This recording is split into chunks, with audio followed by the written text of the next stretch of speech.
तो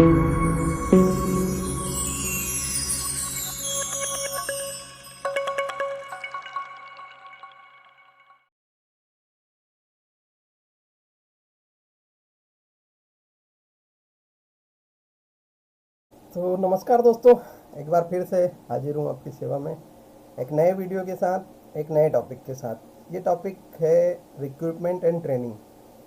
एक government employ, एक रेलवे एम्प्लॉय को रिक्रूटमेंट और ट्रेनिंग की जानकारी ज़रूर होनी चाहिए कि कितने लोग डिपार्टमेंटली किस एग्ज़ाम के लिए एलिजिबल रहते हैं और कितने लोग डायरेक्ट आरआरबी से आते हैं।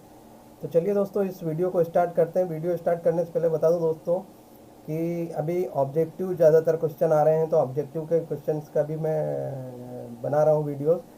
तो इस वीडियो के साथ साथ आपको ऑब्जेक्टिव वीडियोस भी अगर देखनी रहेगी तो मुझे चैनल को सब्सक्राइब कर लीजिए और बने रहिए मेरे साथ ऑब्जेक्टिव क्वेश्चन में भी और सब्जेक्टिव में। चलिए स्टार्ट किया जाए।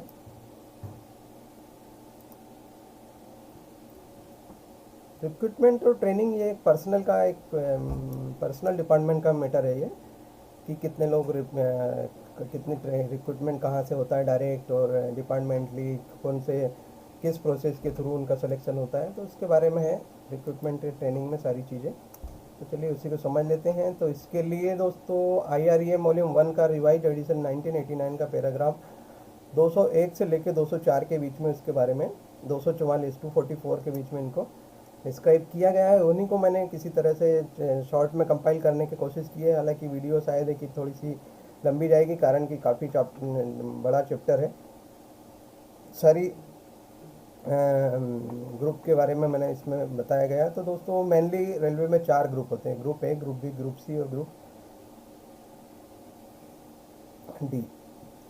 तो ग्रुप ए में किस टाइप से रिक्रूटमेंट, सारे ग्रुप का रिक्रूटमेंट किस तरह से रहेगा उसके बारे में इस वीडियो में रहेगा। तो ग्रुप ए का जो है रिक्रूटमेंट है, ग्रुप ए का रिक्रूटमेंट कम्प्लीटली जो है होता है, ये मेड बाय प्रेसिडेंट के द्वारा इनको अपॉइंट किया जाता है और उसके लिए जो एग्ज़ाम हेल्ड किया जाता है वो यूपीएससी के थ्रू होता है ग्रुप ए के लिए।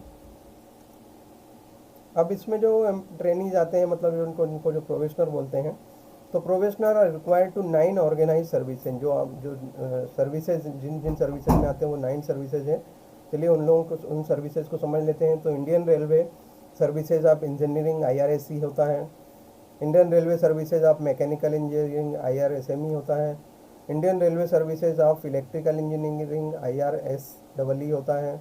Indian railway services of signal engineering तो IRSSE होता है। Indian railway storage services IRSS होता है। Indian railway traffic services IRTS होता है। Indian railway personal service IRPS होता है और Indian railway account service IRAS होता है। ये 9। और दूसरा हो गया है Indian railway medical service IRMS। इस तरह से ये 9 ऑर्गेनाइज सर्विसेज है दोस्तों। तो जहाँ भी ऑर्गेनाइज सर्विसेज की बात आएगी तो ये 9 ऑर्गेनाइज सर्विसेज रहेंगी। इनमें डायरेक्ट यूपीएससी के थ्रू प्रेसिडेंट के द्वारा इनका अपॉइंटमेंट किया जाता है। अब ट्रेनिंग प्रोग्राम जो होता है उसके बारे में समझ लेते हैं। तो इनके लिए 2 साल का प्रोबेशनल पीरियड होता है। इस 2 साल के पीरियड में इनकी ट्रेनिंग होती है। वेरियस लोकेशन में उनके ट्रेनिंग सेंटर्स हैं। ये जो ट्रेनिंग होती है वो सैंडविच टाइप की ट्रेनिंग होती है, मतलब एक ट्रेनिंग के बाद में उसका एग्ज़ाम, फिर दूसरी ट्रेनिंग, उसका एग्ज़ाम, तीसरी ट्रेनिंग, इसका एग्ज़ाम, इस टाइप के एक लेयर पे लेयर इसकी ट्रेनिंग होती है। और ये 2 साल के पीरियड में इनको अपने डिपार्टमेंट में, दूसरे डिपार्टमेंट, अदर इंस्टीट्यूट जो रेलवे के बाहर, उनमें भी उनको ट्रेनिंग के लिए जाना पड़ता है। For professional of medical services जो होती है, मतलब डॉक्टर्स वगैरह के लिए, उनके 3 मंथ का ट्रेनिंग होता है, जो कि वेरियस डिपार्टमेंट में उनको भेज कर रेलवे हॉस्पिटल में और अदर पर्सनल की जानकारी, सारी चीज़ों के थोड़ा थोड़ा उनको एक कोर्स कराया जाता है, जो कि 3 महीने का होता है। Monitoring in coordination of probationary training, तो उस कंडीशन में 2 ईयर का जो पीरियड रहेगा, फॉलोड बाय सेंट्रली और coordinate monitor bye institute of railway indicated against each. तो सभी अलग अलग जो सर्विसेज हैं उनके कहाँ कहाँ पर ट्रेनिंग है, कहाँ क्या नाम से ट्रेनिंग सेंटर है, उनके बारे में समझ लेते हैं, कौन कौन सी ट्रेनिंग कहाँ कहाँ होती है। तो ये रहेगा, इसका एक चार्ट बना हुआ है। IRAC जो ट्रेनिंग रहेगी सर्विसेज ऑफ इंजीनियरिंग की, ये रहेगी सिविल इंजीनियरिंग की पुणे में, ICE पुणे। दूसरा रहेगी IRTS के लिए ट्रांसपोर्ट मैनेजर लखनऊ। IRAS के लिए रहेगा NAIR नायर वडोदरा में। IRSME SME के लिए रहेगा Indian railway institute of mechanical engineering Jamalpur IRSE के लिए रहेगा दोस्तों नासिक, और IRSSE के लिए रहेगा सिकंदराबाद सिग्नल इंजीनियरिंग, और IRSS के लिए रहेगा बड़ोदरा, IRPS के लिए बड़ोदरा रहेगा। तो इसमें से मेन जो है आपको ध्यान रखने की चीज़ है कि IRSS, IRPS और IRTS ये तीन का ट्रेनिंग जो होता है Vadodara NAIR national academy of Indian railway के इंस्टीट्यूट में होता है, और बाकी के फिर मैकेनिकल और उसके अलग होते हैं। ये तीन सर्विसेज की ट्रेनिंग बड़ोदरा, जिसको कि पहले staff college Vadodara staff railway college बोला जाता था, रेलवे स्टाफ कॉलेज RSC, लेकिन अब उसको NAIR बोला जाता है। तो ये थे इंस्टीट्यूट के बारे में।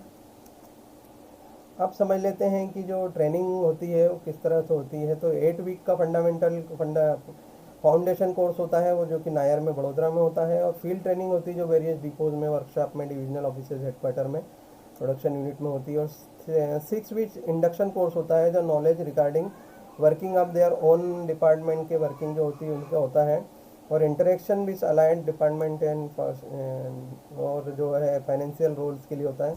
Number of chances of passing institute and department, कितने चांस रहते हैं, तो उसके लिए रहेगा कि नो प्रोविजन, कोई भी जो प्रोबेशनर है उसको रीअपियर होने का कोई एग्ज़ाम मतलब चांस नहीं रहेगा।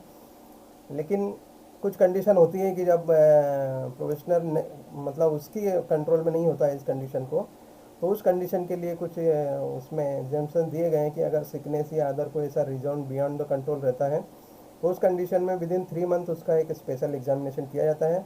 लेकिन दोस्तों ये जो स्पेशल एग्जामिनेशन होता है, अगर मान लो वो पहले अटैम्प्ट में नहीं देता है और दूसरे अटैम्प्ट में अगर वो मार्क्स लाता है, मतलब अच्छे मार्क्स भी ले आता है, तो उसको उसकी सीनियरिटी डिटरमाइन करने के लिए उसको अकाउंट में नहीं लिया जाता है। तो ये एक क्लास है उसमें अलग से कि अगर आप रीअपेयर हो रहे हो तो उस कंडीशन में आपका जो मार्क्स रहेंगे उसका सीनियरिटी डिटरमाइन के लिए उसका कंसिडर नहीं किया जाएगा। अगर मान लो सेकंड चांस में भी अगर कोई प्रोबेशनर अगर फेल हो जाता है तो वो ही तो उसको जो है लाइकली टू बी डिटर्मिनेटेड मान लिया जाएगा, उसको मतलब सर्विस से निकाल दिया जाएगा, इस टाइप से मान लिया जाएगा। Minimum percentage of passing marks जो है वो सभी जो भी कंपटीशन के ट्रेनिंग और डिपार्टमेंट ट्रेनिंग के, तो ये 60% एग्रीगेट रहेगा, मतलब ऑल टुगेदर अगर 60%, या फिर इंडिविजुअल सब्जेक्ट में भी 60% से ऊपर होना चाहिए, मतलब दोनों में 60%। Recruitment in group B services training, ये तो हो गया दोस्तों ग्रुप ए के बारे में। आप समझ लेते हैं ग्रुप बी के बारे में। तो ग्रुप बी में जो होता है कंप्लीट रिक्रूटमेंट होता है वो प्रमोशनली होता है, ठीक है। तो इसमें जो रहेगा 2 टाइप से इनका जो है प्रमोशन किया जाता है, ठीक है। वन थ्रू LGS होता है, एक LGS के थ्रू होता है, एक दूसरा LDC के थ्रू। LGS के थ्रू जो होगा सीनियरिटी कम सुटेबिलिटी रहेगा, और रिटर्न एग्जामिनेशन ओरल टेस्ट रहेगा, और वैकेंसी विल बी कॉल्ड, और जो उसके लिए वैकेंसी जो बुलाई जाएंगी वो 3 टाइम्स वैकेंसी को कॉल किया जाएगा, मतलब कैंडिडेट्स को बुलाया जाएगा इसके रिटर्न के लिए और ओरल टेस्ट के लिए। मतलब काफ़ी अच्छे चांसेस रहते हैं उसमें, 3 टाइम्स है तो 3 में से एक व्यक्ति का तो मतलब होना ही है। सेकेंडली होता है लिमिटेड डिपार्टमेंट कम्पिटिटिव एग्जाम। इसमें LDC का 30% of post will be filled up by this procedure. तो by those group C employee जो कि लेवल 42 में काम कर रहे हैं, मतलब लेवल 6 में काम कर रहे हैं, कंटिन्यूस सर्विस उनकी 5 साल हो चुकी है लेवल 6 में ही, तो they are eligible to appear in the competitive exam, वो एलिजिबल रहेंगे। और इसमें जो सिलेक्शन होगा वो 70% की जो ऑर्गेनाइज सर्विसेज है उनका 70% पोस्ट इसके थ्रू, और 100% सिलेक्शन मिसलेनियस कैडर में 100% सिलेक्शन होता है इस टाइप से, मतलब डिपार्टमेंट के लिए। The written examination shall comprise of 1 paper shall भी 100% का ऑब्जेक्टिव रहेगा रिटर्न एग्जामिनेशन में, और 100 मार्क्स का पेपर रहेगा। उसके मार्क्स किस तरह डिस्ट्रीब्यूट किए गए हैं, किस तरह डिवाइड किया गया, बाइफर्केशन किया है, तो वो समझ लेते हैं। इसमें ऑफिशियल लैंग्वेज और टेक्निकल सब्जेक्ट का 70 मार्क्स रहेगा। दूसरा रहेगा एस्टेब्लिशमेंट एंड फाइनेंशियल रूल का 30 मार्क्स, इस तरह हो जाएगा 100 मार्क्स का क्वेश्चन पेपर, और इसमें से 60% क्वालिफाइंग मार्क्स रहेंगे। अब एक चीज़ और अच्छी है दोस्तों SC/ST कैंडिडेट्स के लिए कि उन लोगों के लिए एक प्रोविज़न दिया गया है कि नॉन सेफ्टी कैटेगरी जो है डिफाइन की गई है रेलवे द्वारा, तो उनमें का उनका जो एलडीसी का एग्ज़ाम रहेगा उसमें अगर एम्प्लाई के 60% मार्क्स भी नहीं आते, मतलब अगर वो फेल भी हो जाता है तो बेस्ट अमंगस्ट फेलियर एम्प्लाई निकाला जाता है और उसको जो है एलिजिबल किया जाता है। तो ये एक अच्छा बेनिफिट है SC ST कैंडिडेट्स के लिए जो कि रिजर्व कैटेगरी से आते हैं। तो जो 30% LDC एग्ज़ाम होते हैं उनके बारे में समझ लेते हैं। प्री क्वालिफिकेशन एग्ज़ाम होता है उनके लिए 100 मार्क्स का सिंगल पेपर, और 100% इसमें भी ऑब्जेक्टिव रहते हैं। और the distribution of mark will be as under this. Technical subject में 40%, general knowledge including optional official language का रहेगा 30 मार्क्स, और दूसरा होगा एस्टेब्लिशमेंट एंड फाइनेंशियल रूल का 30।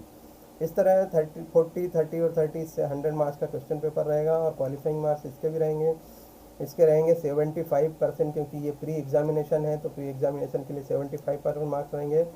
और उसके बाद में मेन एग्ज़ाम रहेगा, और मेन एग्ज़ाम के लिए जो कैंडिडेट बुलाए जाएंगे जो 5 times of the respective vacancy के इन ऑर्डर ऑफ मेरिट के हिसाब से 5 टाइम्स लोगों को मेन एग्ज़ाम के लिए बुलाया जाएगा। और मेन एग्ज़ाम में जो मार्क्स रहेंगे वो 60% ही रहेंगे। क्वेश्चन पेपर 100 मार्क्स का रहेगा और सेम उसका पासिंग मार्क्स रहेगा 60%। और रिलैक्सेशन इन मार्क्स, अब क्या मार्क्स में रिलैक्सेशन है, तो relaxation in marks for reserve category for pre qualifying में एज वेल एज मेन, अगर मान लो प्री क्वालिफाइंग में और as well as in main exam में जो नॉन सेफ्टी कैटेगरी में है तो उसमें 3/5 ऑफ क्वालिफाइंग मार्क्स का रिलैक्सेशन दिया गया हुआ है रिजर्व कैटेगरी के लिए। मतलब दोस्तों जहाँ पर 50 मार्क्स लाना चाहिए वहाँ पर 30 मार्क्स में भी रिजर्व कैटेगरी को एलिजिबल कराया जा सकता है। अब समझ लेते हो कि syllabus for professional paper of LDC। ठीक है, द सिलेबस जो रहेगा वो 2 पेपर में रहता है इसका। ऑर्गेनाइज सर्विस के लिए 30% topic on paper 1 and paper 2, और इसमें से इस सब्जेक्ट भी पिक करने का एक सेल बी लेमिनेटेड टॉपिक में भी picked for the pre qualifying and main examination के लिए इस टाइप से 1 और 2 पेपर में रहेगा। अब training of group B officers के लिए जो रहेगा, there is no initial training. Group B officer में जो सिलेक्ट होते हैं उनका कोई इनिशियल कोई ट्रेनिंग नहीं होता है, but they have to undergo training for 2 courses at NAIR. इसमें होता है इंडक्शन कोर्स होता है, एक ओरिएंटेड कोर्स होता है। ओरिएंटेशन कोर्स जो होगा दोस्तों उसमें सारे जो भी इंटायर रेलवे के डिपार्टमेंट उनके बारे में जानकारी दी जाएगी, उनका कोऑर्डिनेशन क्या है आपस में, किस तरह फंक्शन करते हैं। और इंडक्शन कोर्स में जो दिया जाएगा उन्हीं के ओन डिपार्टमेंट अपने ही डिपार्टमेंट के बारे में जानकारी दी जाएगी।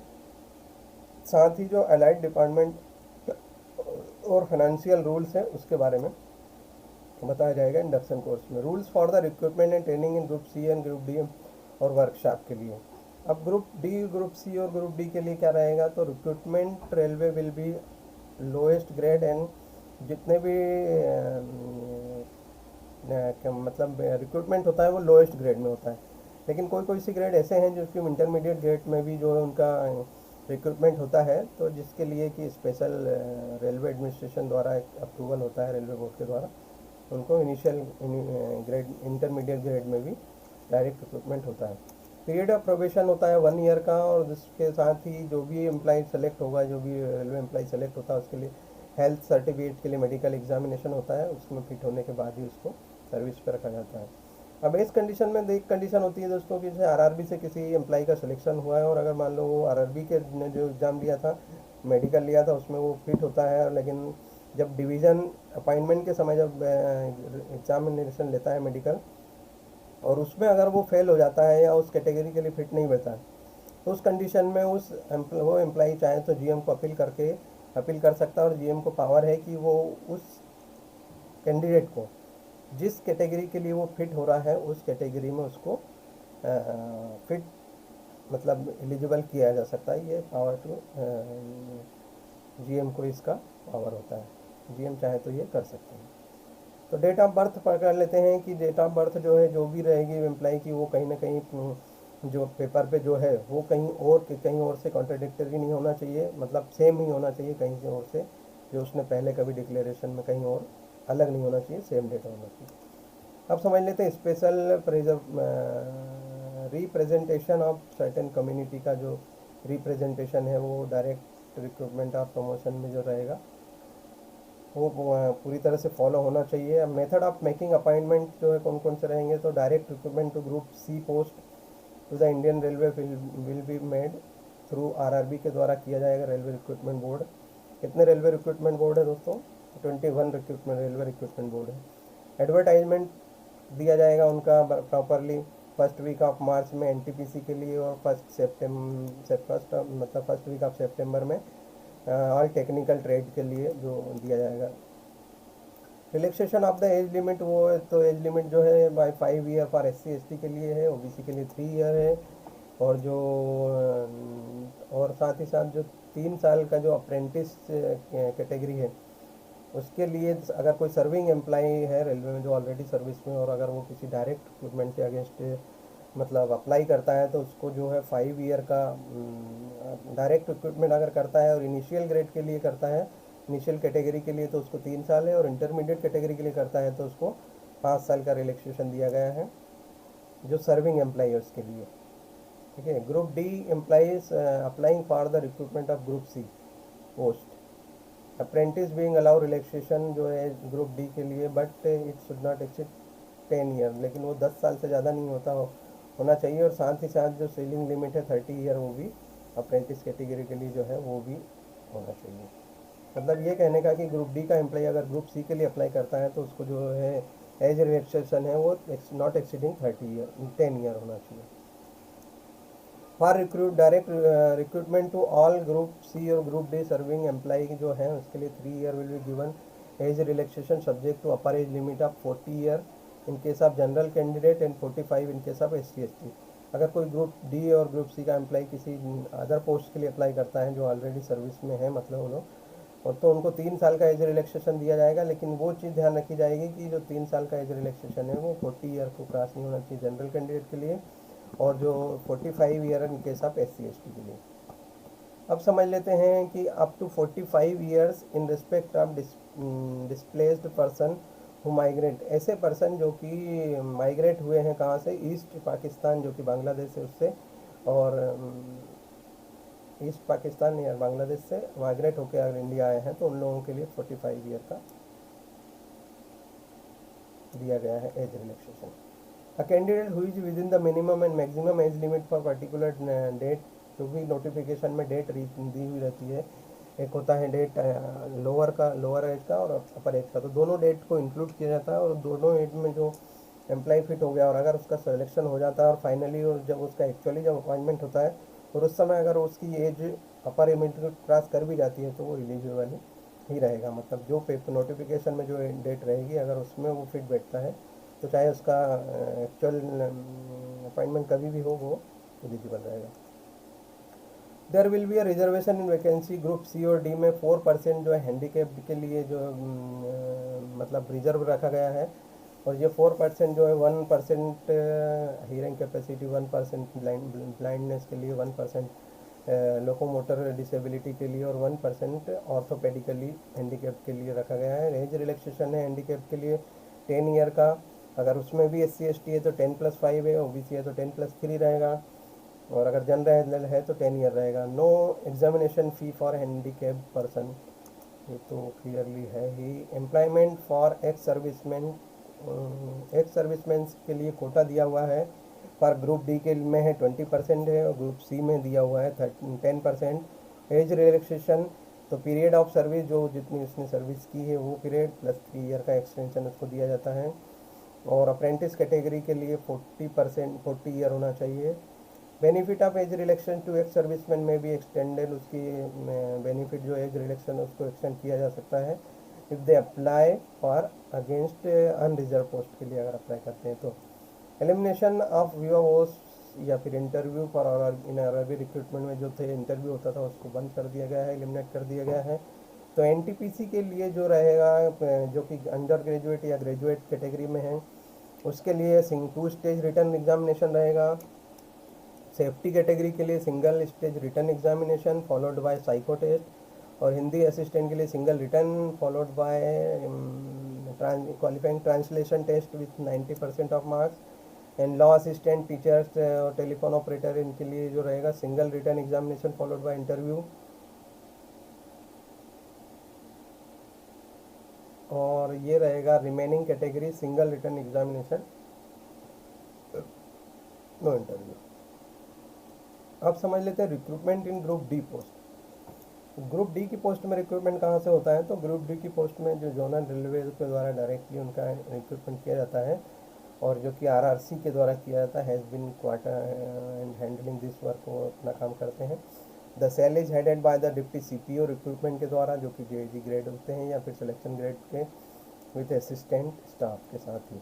जनरल मैनेजर में delegate power to deputy CPO या सीपीओ को रिक्रूटमेंट को कर सकते हैं। Ensure smooth working. Guideline for recruitment of group D staff the railway administration recruitment unit, इसके लिए गाइडलाइन जारी करता है समय समय पर। यूनिट ऑफ रिक्रूटमेंट सेल भी zonal railway division production unit सब साथ में मिलकर for the purpose of recruitment करते हैं। अब समझ लेते हैं पीरियोडिसिटी ऑफ रिक्रूटमेंट के। Recruitment shall be done in interval of 2 year के इंटरवल में किया जाता है। वैकेंसी 1 जनवरी एंड 1 जुलाई को, और जो वैकेंसीज जो कैलकुलेट की जाती है तो वो तो जो एग्जिस्टिंग वैकेंसीज हैं, प्लस उसके साथ साथ anticipated over the next 2 year की जो वैकेंसी रहेगी, होने वाली रहेगी, उनको भी काउंट किया जाता है। और उसके लिए फाइनेंस का एसोसिएट फाइनेंस का तो वेटेड चाहिए होता है। एलिजिबल क्राइटेरिया रहेगा 10th और इक्विवेलेंट। इन टेक्निकल अगर कोई है तो 10th प्लस ITI पास होना चाहिए। The age limit of recruitment रहेगी कि शेल बी एक्सटेंड, जो भी रूल है उसके हिसाब से। Vacancies for class 4 is initial grade in the workshop. इसके साथ ही दोस्तों एक चीज़ और समझ लीजिए कि जो वर्कशॉप में जो ग्रुप डी का एम्प्लाई मतलब रिक्रूट होता है, उसके लिए 50% तो वो डायरेक्ट आरआरसी से आते हैं, है ना, जोनल रेलवे में। और जो उसके बाद में 10% जो रहेगा अमंग द गैंगमैन, गेटमैन, खलासी और सफाई वाले, इन लोगों से आते हैं, जो कि 50% सीनियरिटी और अपर एज लिमिट के हिसाब 38 के जो रहेंगे उनके लिए सेलेक्ट रहेगा। और 40% जो रहेगा अमंगस्ट वॉलेंटरी, अगर मान लो कोई एम्प्लाई है जो कि मतलब गैंगमैन, गेटमैन, ओपन लाइन में इधर में काम कर रहा है, और अगर वो चाहता है इधर आना वर्कशॉप में, तो उसको 40% वॉलेंटरली वो अपना विलिंगनेस दे सकता है वॉलेंटरली आने के लिए। और उसमें जो reservation rules will not apply against 40% vacancies के, रिजर्वेशन रूल अप्लाई नहीं होगा। एंड एज लिमिट 33 रहेगा for all category except gangman, for which age limit is 45 year. जो अदर कैटेगरी से उसके लिए 33, और गैंगमैन अगर है तो उसके लिए 45 का एज रहेगा। अब एज लिमिट अकॉर्डिंग टू जो एग्जिस्टिंग रूल्स हैं डिफरेंट ग्रुप में वो सेम रहेंगे। उसके बाद में ग्रुप डी अगर है तो ग्रुप डी का जो रहेगा उसमें 18 से 30 का एक नॉर्मल एज लिमिट है। अगर मान लो ग्रुप सी है और 18 से 27 where graduation is not necessary, जहाँ पर ग्रेजुएशन की ज़रूरत नहीं होती उसको 18 से 27। अगर जो 18 से 30 है, अगर ग्रेजुएशन या इक्विवेलेंट रिक्वायरमेंट है तो, और 18 से 32 अगर उसको कोई डिग्री या इक्विवेलेंट कोई क्वालिफिकेशन चाहिए तो उसको 18 से 32। The upper age limit relaxed by 5 year for SC/ST के लिए रहेगा, और 3 ईयर फॉर OBC कैंडिडेट रहेगा। एंड हैंडीकैप्ड और एक सर्विसमैन के लिए 10 ईयर का रिलैक्सेशन है। अब समझ लेते हैं ट्रेनिंग। तो ट्रेनिंग दोस्तों ग्रुप सी एम्प्लाई की ट्रेनिंग होती है ZRTI जो सेंटर्स हैं उनमें होती है, तो इनिशियल ट्रेनिंग होती है। दूसरी होती है प्रमोशनल ट्रेनिंग ZRTI में जाके होती है। तीसरी होती है रिफ्रेशर। चौथा होता है कि स्पेशलाइजेशन, अगर किसी पर्टिकुलर स्पेशल एबिलिटी लाने के लिए अगर उसको किसी पर्टिकुलर कोर्स में भेजा जाता है तो उसको स्पेशलाइजेशन लाने के लिए किया जाता है। और जो रिफ्रेशर और प्रमोशन में होता है जो ट्रेनिंग होती है उसमें 3 चांसेस दिए जाते हैं पास होने के लिए। अगर 3 से ज़्यादा 3 चांस में भी वो पास नहीं होता है तो चौथे चांस में उसको अपने खुद के पैसे खर्च कर, मतलब हिज ओन कास्ट में उसको जो है ट्रेनिंग करनी होती है। 3 की कास्ट और गवर्नमेंट वहन करती है। Exemption beyond 55 year of age, अगर मान लो कोई एम्प्लाई है जो नॉन सेफ्टी कैटेगरी से, मतलब जो इसी डायरेक्ट ट्रेन ऑपरेशन से संबंधित नहीं है, तो उसके लिए 55 ईयर के बाद में ट्रेनिंग से उसको एग्जेम्प्ट कर दिया जाता है। बाकी को सबको ट्रेनिंग के लिए 55 के बाद भी देना होता है। पास मार्क्स फॉर ट्रेनिंग के लिए जो उसको सेम है 60% पास मार्क्स चाहिए रहेंगे, रिटर्न में भी और प्रैक्टिकल में भी या फिर ओरल में भी। इसमें कोई एज रिलैक्सेशन नहीं है सेफ्टी कैटेगरी के लिए। हाँ, नॉन सेफ्टी कैटेगरी के लिए 50% मार्क्स है। और क्वेश्चन पेपर इनिशियल और प्रमोशन के लिए जो क्वेश्चन पेपर रहेगा 40% ऑब्जेक्टिव एंड बैलेंस सब्जेक्टिव रहेंगे। और question paper for refresher course के लिए 70% objective and rest remaining 30% will be subjective. अब messing charges for the training के लिए मेसिंग का चार्जेस रहेगा कि जो लोग 100% उसको पे करते हैं वहाँ पर मतलब मेस फैसिलिटी का सब्सिडाइज मील नहीं है, उसको 100% अगर पे करना होता है तो उसको 100% डीए क्लेम किया अलाउ है। और फुली पेड अगर उसके द्वारा किया जाता है ट्रेनिंग इंस्टीट्यूट को, वो भी उसको ट्रेनिंग इंस्टीट्यूट छोड़ने से पहले उसको वो अमाउंट पेड करना होता है। और अगर कोई उसके लिए स्पेशल कोई प्रोविज़न नहीं है तो उसको 100% डीए वो क्लेम कर सकता है उसके लिए। तो ये था दोस्तों, आई थिंक ये था रिक्रूटमेंट और ट्रेनिंग के बारे में मेरा। जहाँ तक हो सका मैंने हर एक चीज़ को उसमें इंक्लूड करने की कोशिश की है, इस कारण से वीडियो थोड़ा लंबा हुआ।